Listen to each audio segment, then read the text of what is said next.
শুনতে আমি নাকি দুঃখ বিলাসী কবি। হয়তো তাই সত্য, দুঃখে যাদের জীবন গড়া তাদের আবার দুঃখ কি। আজ তোমাকে খুব বেশি মনে পড়ছে সেই দুরন্ত শৈশব। তোমার কি মনে আছে একদিন শিশির স্নাত বিকেলবেলা আমরা ট্রেন লাইন ধরে পাশাপাশি হাঁটছিলাম দুজন মুখোমুখি হওয়ার আশায়? সেদিন আমরা পারিনি। সেটা আসলে হয় না ডাক্তার। ট্রেন লাইন এভাবেই তৈরি, এক প্রান্ত অপর প্রান্তকে স্পর্শ করার জন্য না।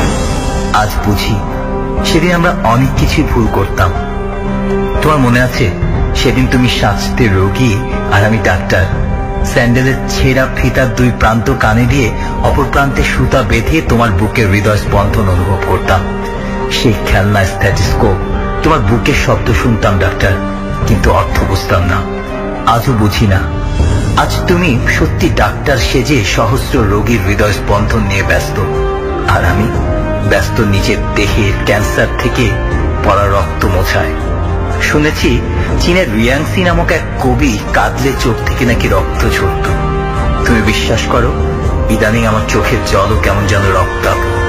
তোমার বিশ্বাস না হয় এক ফোঁটা অশ্রু তোমার ল্যাবে নিয়ে পরীক্ষা করে দেখো। 1000 বছরের জমানো ব্যথার গুমরানো রক্তাক্ত খার তুমি পাবে।